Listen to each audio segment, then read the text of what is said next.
Juan Gabriel Vázquez, un aplauso para él.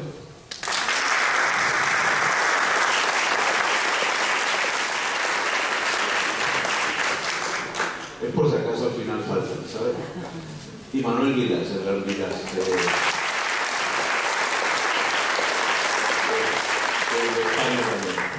Bueno, se supone que vamos a hablar de autoficción, pero yo creo que ahí cabe todo y lo que esperamos es hacerles pasar a ustedes un rato de que no se arrepienten.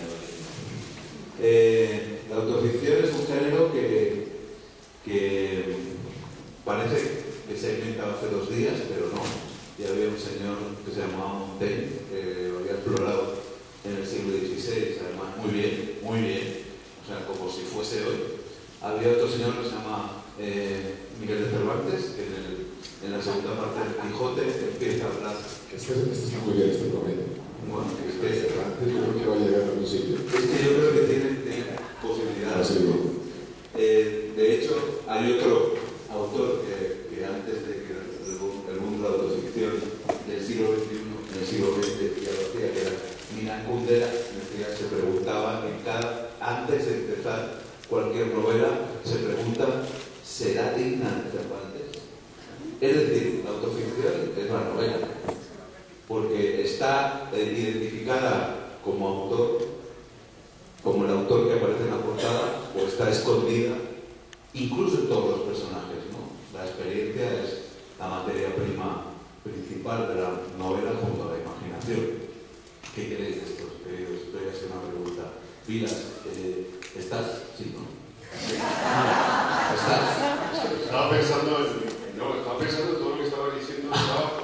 Estaba viendo páginas, estaba pensando en libros al hilo de lo que estabas diciendo, y me iba ya a los libros, pero estaba pensando en ti. Bien, gracias, te lo agradezco muchísimo.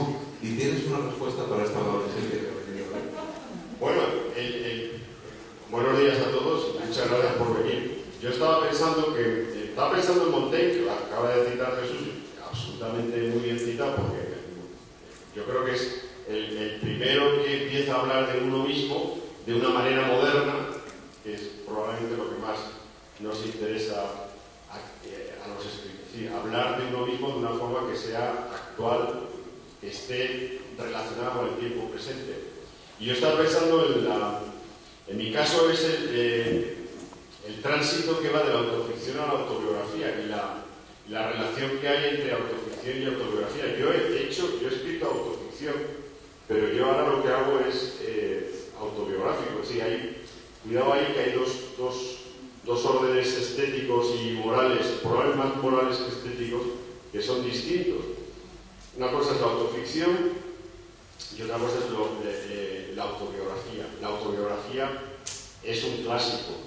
La autoficción ha tenido modulaciones en el siglo XXI muy postmodernas, muy atrevidas, muy diferentes, también muy experimentales, también muy lúdicas, y han expandido un poco el terreno de lo literario, ¿no? La autoficción ha sido también un atrevimiento, yo creo que un atrevimiento muy bienvenido y muy plausible. Yo creo que todo lo que sea atrevimiento en literatura, hecho con solidez, pues es siempre bienvenido.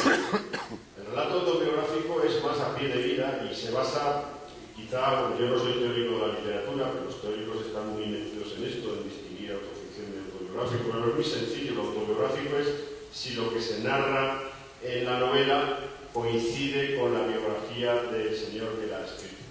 Básicamente esta sería la idea fundamental. Y la autoficción es cuando no hay una coincidencia, no hay una veracidad entre lo que se supone que el personaje, el narrador o el protagonista de la novela con respecto al escritor que la ha escrito. Si no hay coincidencia veraz entre lo que se narra y la vida del escritor, pues entonces estamos ante la autoficción. Esto sería... Sí, la autobiografía exige un rigor con las fechas, con la situación, con la realidad del contexto en el que uno se mete. Y la autoficción tiene esa frontera difusa entre lo autobiográfico y la ficción, que es, de primera persona y meterse en un terreno. Luego que no sabemos dónde Yo creo que a mí me sorprendió muchísimo.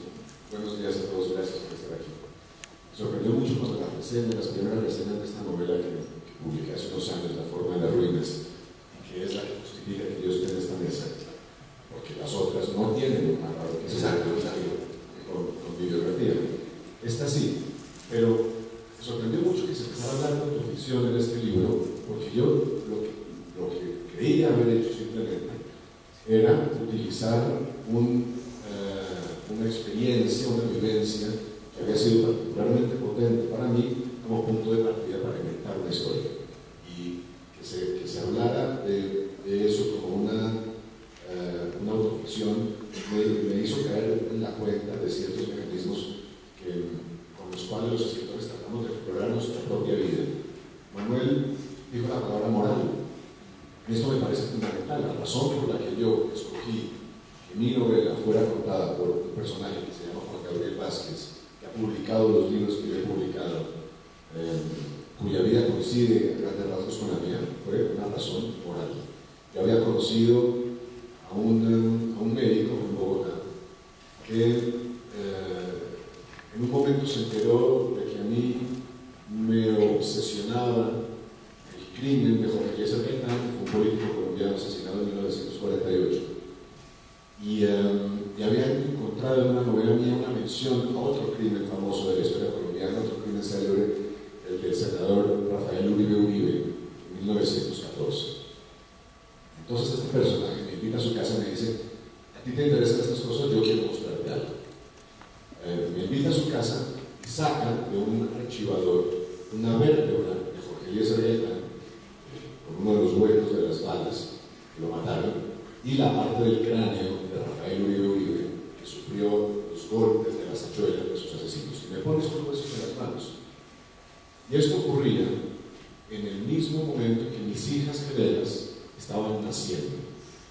Ellas nacieron en septiembre de 2005 en condiciones difíciles, muy prematuras.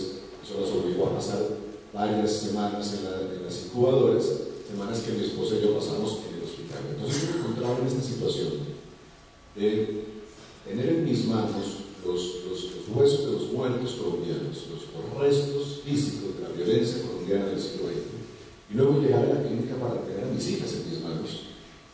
Y la pregunta que me hice era básicamente una pregunta moral: ¿cómo las defiendo a ellas de esa violencia? ¿Cómo se hereda la violencia de un país? La violencia de un país pasa de generación en generación, pues va a llegar a ellas. Como yo sentí que mi vida había sido formada por crímenes ocurridos 50 y 100 años atrás, ¿lo van a sentir ellas también? La pregunta, la novela nace de esta pregunta.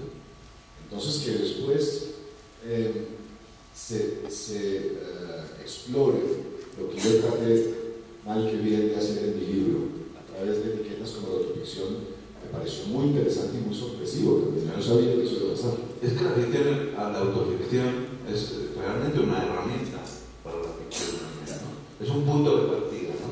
Porque tú tienes quizá la base real de una situación propia o de unos personajes de los que tú has conocido para llegar a no sabes dónde, ¿no?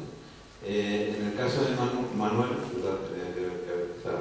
explicando por qué novelas estáis vosotros aquí, esta es la tuya.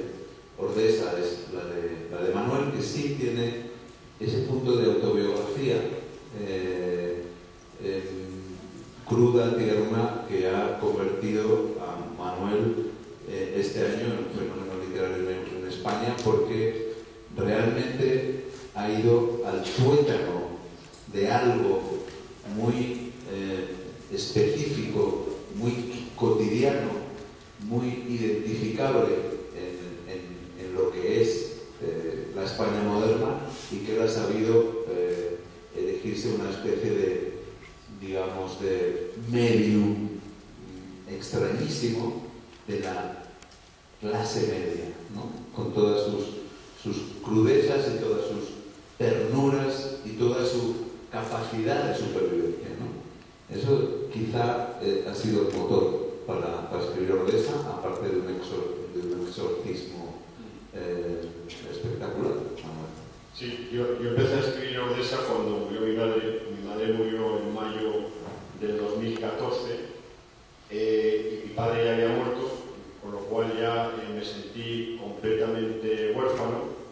y yo estaba viviendo también una situación terrible, que la cuento en el libro, y no la voy a... ya la cuento en el libro. Estaba viviendo una situación muy dura, bueno, me estaba divorciando, entonces yo estaba contemplando el desvanecimiento de dos familias, y me di cuenta que allí en ese circuito, en ese círculo de las dos familias que se desvanecían, se cumplía todo el tránsito de la vida de una persona. Yo, con la muerte de mi madre, desaparecía la familia en la que yo había sido hijo, y con la separación desaparecía la familia en la que yo había sido padre, por lo cual estaba viendo un desamparo atroz. Y estaba viendo también una pérdida de gravedad de mi propia existencia. Era como si me estuviera tragando un agujero negro. Entonces empecé a escribir el libro metido en ese huracán. Y el recurso del narrador ante semejante infortunio fue resucitar la vida de sus padres, ir a la búsqueda de sus padres en el momento en que convergen en el momento en que la vida del narrador y sus padres convergen en la plenitud del amor, que es cuando él es niño, cuando tiene 10 años o 11 años y sus padres son jóvenes. Es decir, en este caso finales de los 60 y principios de los 70, que era cuando tenía 10 años, y mis padres estaban absolutamente felices y yo era el depositario de una cosa que a mí me parecía fundamental, que es el amor incondicional. Que toda mi novela es la búsqueda de en qué momento de mi vida hubo amor incondicional.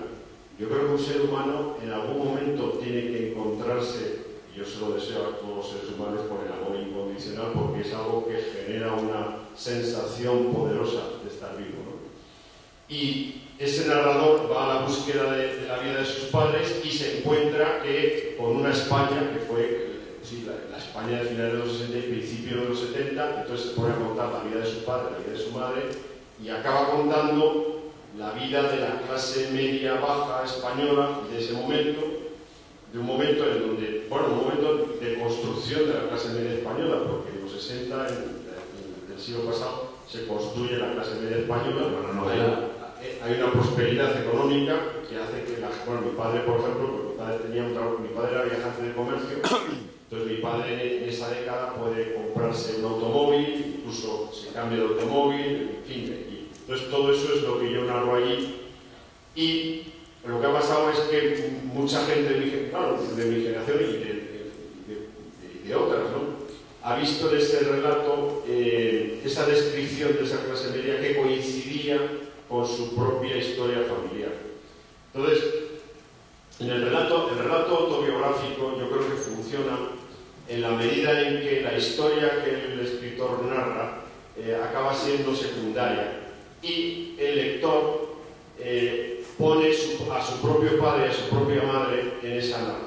Es decir, el escritor es como una especie de mente propiciatoria, de relato propiciatorio para que el lector ponga a su propia familia. De hecho, en mi novela, por ejemplo, cuando vienen los lectores a hablar, la han leído y quieren contarme cosas, jamás me cuentan nada ni de mi padre ni de mi madre, que son los protagonistas de la novela. No me dicen nada, no tienen ninguna curiosidad por mi padre y mi madre, y de lo que me hablan es de lo que hacía su padre y de lo que hacía su madre, ¿no? Entonces, en ese sentido, el pacto autobiográfico funciona allí. Entonces el lector enseguida observa que la vida del narrador, los padres del narrador, son un pretexto para que el lector ponga allí a sus propios padres.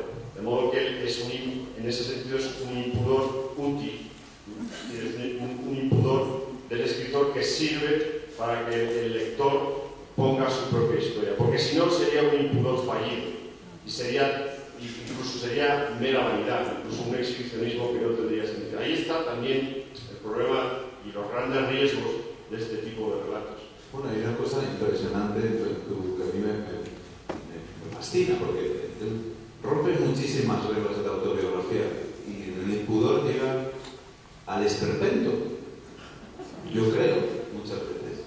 Pero luego, quería preguntar, antes de pasar a preguntarle a Juan Gabriel otra cosa, si esa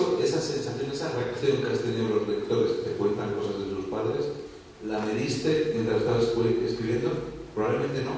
¿O ahora te resulta esa reacción la medida del éxito que puede tener una novela? No, yo cuando escribí el libro, yo pensaba, cuando escribí la vida de mi padre y de mi madre, yo estaba convencido de que yo lo que les vi hacer a mi padre y a mi madre era de una rareza extraordinaria. O sea, yo creía que estaba metido en una familia disfuncional y que mis padres eran frikis totales, ¿no? Y que nadie iba a identificarse con... Yo escribía porque yo había visto hacer cosas a mi padre y a mi madre muy raras, muy estrafalarias, ¿no? Ahora, el problema es cuando vi que toda España tenía padres y madres. Esa fue mi sorpresa sociológica. Pero yo, por ejemplo, yo cuento en la novela, mi padre hacía una cosa, mi padre era agente de comercio y el automóvil para él era importantísimo. Y yo viví toda mi infancia marcado por un trauma familiar, que era que mi familia iba a los sitios en función de si mi padre iba a encontrar sombra para su carro. Si no, no iba. Pero yo esto lo viví toda mi infancia. En mi casa no íbamos a ningún sitio, a no ser que supiera mi padre que iba a encontrar. O sea, estábamos en casa hasta que va a haber sombra, entonces vamos, ¿no? Entonces esto fue un trauma familiar que yo viví y que yo pensaba que no había nadie en ningún sitio de España, en ningún sitio conocido que hubiera un padre que le pasara esto. Yo publico la novela y me viene la gente y dice: mi padre no iba a ningún sitio si no encontraba sombra. El grado de coincidencia con la clase media española a través de esa historieta del automóvil me conmovió profundamente, porque entonces pensé en mi país como, yo sé, 30 millones de españoles moviéndose por las carreteras del principio de los 70 en función de si iban a encontrar sombra o no. Luego hay gente que me teorizó, me dijo: no, hombre, claro, es que esto era la clase media, que eran las primeras cosas que tenían, y los primeros coches que se compraban, los primeros automóviles que se compraban, claro, los cuidaban muchísimo. Y hubo también, incluso algún sociólogo me dijo: no, eso es porque no tenían aire acondicionado los automóviles y por eso, no sé, o sea, no, hombre, eso encierra una paradoja fascinante, y es porque España es un país muy solo. Bueno, aparte de eso... En Alemania, en Noruega, claro. En Inglaterra nadie busca la zona, lo que es al contrario. Pero no me digas eso porque la novela se va a traducir aquí. Y entonces los alemanes no lo entienden. Pero es un acto de amor precisamente a sus padres, pero es un acto de llamada de atención. Es un libro escrito para sus padres, pero sobre todo para sus hijos. Ese puente, que es el que hablaba Juan Gabriel, esa transición entre los huesos y el coger a tus hijas recién nacidas con para qué país les vamos a dejar, realmente hace de la autoficción un juego literario interesante, pero sobre todo un testimonio. ¿Cómo lo ves tú? Es un testimonio y es un intento también por tomar control de la propia historia, ¿no? Que también es una de las cosas que hacemos cuando escribimos una novela, inventando un narrador, que por otra parte es la primera invención del autor. Incluso si estamos hablando de un narrador en tercera persona, omnisciente, como el de un Tolstoy o el de un García Márquez, en Niños de Soledad, Bíblico o bíblico, sí. Ese narrador es la primera fabricación, es la primera invención del novelista. Y lo que hacemos cuando acercamos nuestra experiencia a la del narrador, cuando inventamos un narrador que se parece mucho a nosotros, es también un intento por darle sentido a la experiencia que hemos vivido. Y la autoficción es ya ese impulso llevado al extremo. Es un intento muy radical por tomar control de nuestro propio relato. Cuando entendemos que, como es mi caso, la historia de nuestro país nos ha marcado de maneras invisibles, cuando yo cobré conciencia de que las violencias pasadas, la violencia que condujo a la muerte de Jorge Eliezer Gaitán, la que condujo a la muerte de Rafael Uribe, habían marcado el relato de mi vida y marcarían probablemente la vida de mis hijas. Entonces cuentas historias para tratar de tomar un poco de control sobre eso, que es lo que yo creo que no solo que pasa en la novela, sino que marca el momento en que la novela fue escrita. Porque yo empecé a escribir el libro, empecé a pensar en el libro hace mucho tiempo, en el año 2005, que fue cuando nacieron mis hijas. Pero me senté a escribirlo en el año 2012. Yo empecé a escribir esta novela, a poner palabras sobre el papel, en el año 2012, que fue el mismo momento en que salieron a la luz los diálogos del gobierno en el país con la guerrilla de Estado. Y yo lo que me daba cuenta, lo que veía en los diálogos, algo de lo que la gente no estaba hablando, es que los diálogos de paz entre un gobierno y una guerrilla que tratan de terminar una guerra de 50 años son también una negociación sobre el relato, son una negociación sobre el cuento que nos vamos a contar para explicar lo que ha pasado en los últimos 50 años. Porque de lo que parecía no estar hablándose, me daba la impresión a mí, es de que los últimos 50 años de la guerra colombiana son un relato, si lo cuenta una víctima de la guerrilla, otro relato muy distinto y opuesto, si lo cuenta una víctima del paramilitarismo o de los crímenes de Estado. Son un relato si lo cuenta un habitante de las ciudades como yo, y uno muy distinto si lo cuenta un habitante de las zonas rurales alejadas y más marcadas por la violencia. ¿Cómo hacemos para que todos esos relatos tengan derecho a existir? Yo creo que eso es lo que hace la literatura. La literatura, los mensajes, abre un espacio donde varios relatos. Eso es muy interesante, eso estoy de acuerdo. Yo creo que hablaba de eso y luego solo Manuel. Nancy hablaba de eso también. Y yo creo que esa es una de las grandes funciones históricas de la literatura, es